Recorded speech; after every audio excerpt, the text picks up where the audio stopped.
so we've seen that you had been on C-SPAN. We saw that online, sir.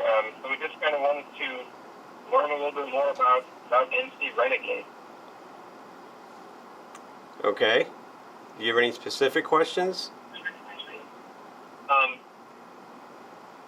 Well, what we're doing, I guess it might even be better if I explain the exercise we're doing first. We're doing an exercise to research governance and government.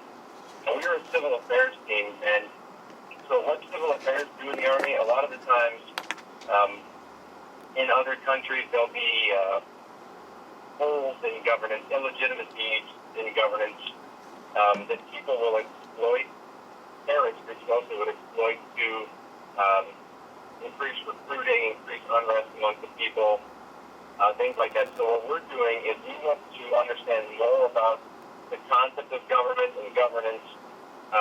We're trying to look at, we've spoken with several county officials trying to understand what it is that makes people feel that a government is legitimate. You know, why do people pay their taxes? Why do the majority of people not take up arms against the government?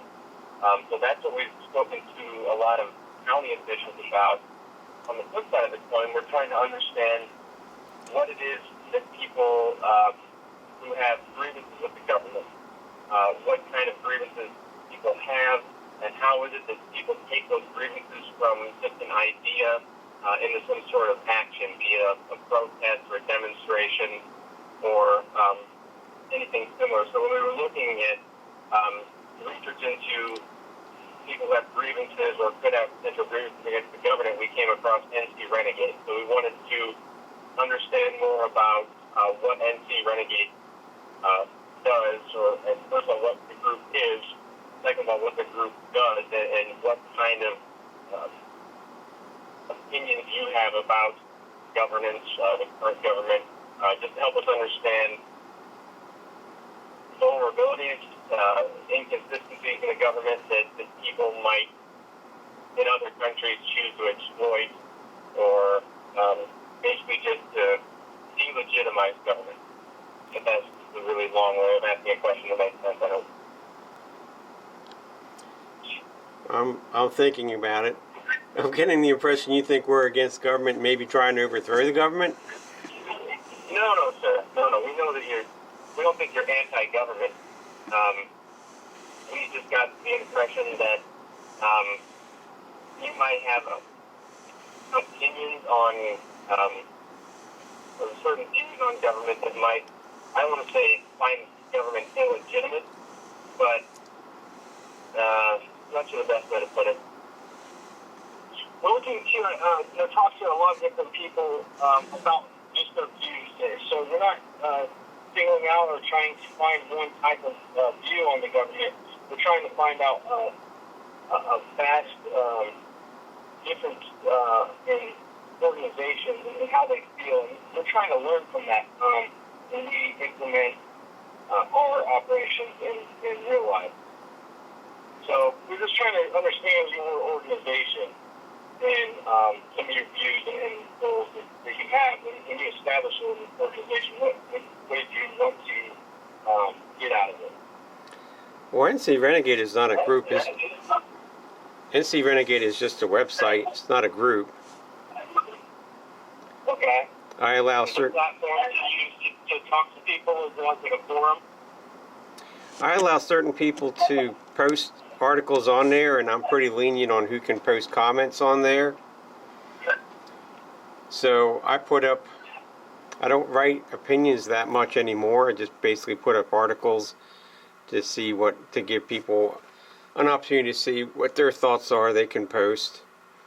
As far as legitimacy of government, I guess you'd have to clarify what part of the government you're trying to legitimize, as far as the founding principles, or the government as it is today with all ensuing laws and regulations. Not necessarily anything specific like current government, just basically the concept of governance. What is it that about governance that people would just go along with, that they consider the people governing them as legitimate, or why might they get any opinions or ideas on on why people who find the government or the governance in their area, be it, whatever level, state, federal, local, to be illegitimate. A lot of people have grievances with the current administration, but there are people who still pay their taxes and don't actually do anything about it, but there are people out there in the streets protesting, and we're trying to understand what makes somebody, go from one end of that spectrum to the other. What's the difference between the person who just keeps going with the status quo as opposed to the person who takes to the streets with their protesting signs and does that? Well, there's different types of people. If you're in the early Tea Party movement, most of those people were just trying to protect their assets, not pay extravagant taxes. A smaller majority were just out there trying to, in their mind, support the Constitution in the way it was originally constructed. And a very small portion were just out there trying to infiltrate. I would say any government, no matter what level, in order to maintain its legitimacy, has to have a set of laws that are reasonable, but they're also not a double standard. Many people today think the laws in this country are twofold. Some apply to the people and some apply to another portion of the people that are in power. So if you don't have the rule of law, or you're enforcing laws unequally, it kind of marginalizes the government. Absolutely. So that's a really good point. That's something I hadn't thought about before. So I have to imagine there's a lot of people who view the laws as being a double standard, but there's still those people who will just still continue to go along with it, and then those people who won't take it anymore and choose to go to a protest or become a demonstrator. In your opinion, what is it that sends one person from being complacent or being okay with the status quo to being in the street with a sign in their hand? Well, I don't think anybody that has taken to the streets with a sign in their hands today feels that's going to be a legitimate means of regress. I mean, we went out and did a lot of protests, and did a lot of rallies, and the bottom line, nothing got changed. There's an interesting quote from George Washington before they did the Declaration of Independence. They said, we need to put a petition to England to redress these grievances. And he just stood up and he goes, the time for petitions is over. Because you can only do so much. Going out to the streets at this point isn't going to do anything. So, that said, you still see a lot of people out in the streets protesting. Do you think that those people are misguided in thinking that those protests are going to accomplish something? Or do you think they realize that they're probably not going to change anything, but they more of a group mentality thing? So, trying to understand why people would still do that if they don't actually expect that it's going to accomplish their goals. Well, I haven't seen many people out in the streets or in protests in a long time for what I would consider our side. Where can you give me an example of people protesting against the government that's not what I would consider our side instead of the other side? Well, we're in no way talking about sides. We're just trying to gain understanding of the concept. For example, when I saw in the news, it was a week ago or so, they had a bunch of students doing a lie-in in front of the White House. They had all those students just laying on the ground. I don't know if it's some sort of, I think it was in response to that school shooting in Florida, but several hundred students laying out in front of the White House. And I'd have to probably agree with you. I don't know that they think that that's going to accomplish something as far as in regards to legislature or anything like that. But what is it that, in your opinion, makes people do things like that if they don't feel like it's going to accomplish anything? I guess the first difference between what you're asking and what I believe in is there are two sides, and the lines are drawn. The example you gave is that people on the other side, they're out there, however they're doing it, they're not supporting, they're the other side as far as I'm concerned. They're not supporting the Second Amendment. They want what they want, and that would be the other side. Oh, I understand, sir, and I have my own strong political opinions and beliefs. Just for the sake of the exercise we're doing, we're not talking about we believe in one side and we believe the other side. We completely acknowledge that there are two very distinctive sides, at play in our country right now. We're just trying to understand a general mentality, like why you think that people, regardless of side. So, I can give you a better example. I'm sorry, again? I can give you a better example. One side is being paid and the other side is not. One side being what, sir? Reimbursed, paid. They have, I remember several cases where people on the other side, when we were having rallies 6-8 years ago, they were actually getting paid to be out on the streets. We never got paid. We were trying to save the country. Yeah. So, David, if protesting and stuff doesn't work, how is the social media and what other platforms do you use? Do you switch to radio? Is mainstream media is it more useful and beneficial to use? Have you noticed that? Well, one, most of the people don't have any kind of budget to do anything as far as advertising, mainstream media especially.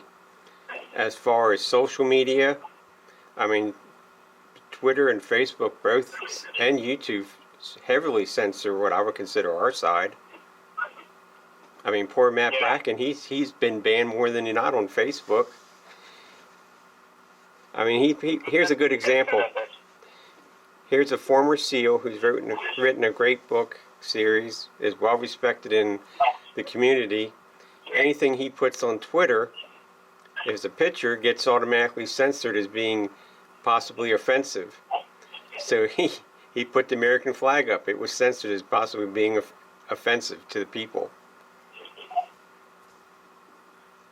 So, I guess if I understand you correctly, sir, in terms of your side, as you put it, so you used to engage in protests, but when you began to feel like the protests were not accomplishing anything, is that why you say you don't protest anymore? That was by those means? If you have a limited amount of resources, what would be the use of protesting or writing petitions? Yeah, understood. Okay, sir, so could you help us understand, we've been on your website and there's a good bit of information about communications platforms, and Todd, our medical sergeant, is a commo guy in the Army, so we were just curious what type of commo communications you guys specialize in. So you want to know how we communicate? Well, there was mention of, I believe, high-frequency radio. Todd briefly giving me a quick... Yeah, sir, I'd like to introduce myself. I'm Staff Sergeant Todd Brisk. I'm a former signal support system specialist in the Army. Now I'm a medic.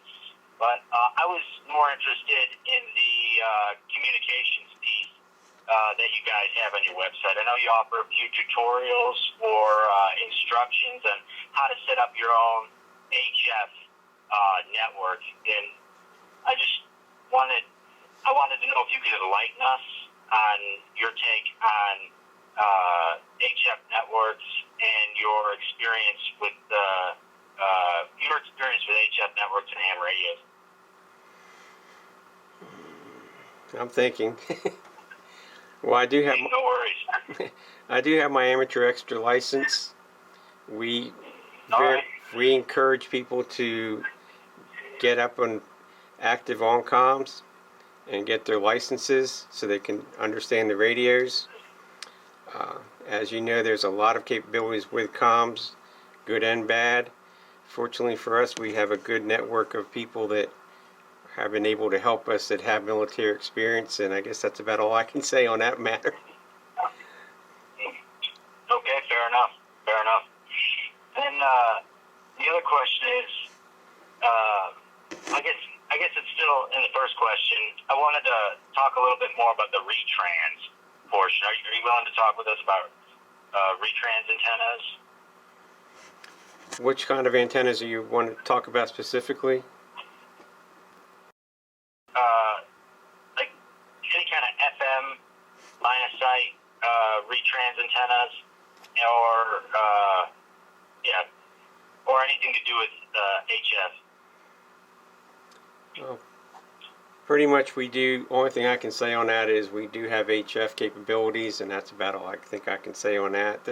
I think you can look at Amron and look at other things. There's a lot of people that understand the capabilities of HF. They understand the capabilities of 160 meters. So I would say you already have the answers to your questions on that one. All right, understood, sir. Understood.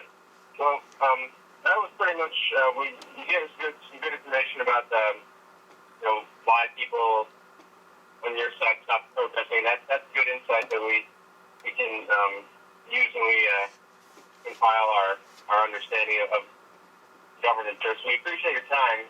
So just want to say thank you again for that, sir, and we hope you have a good afternoon. All right, thank you.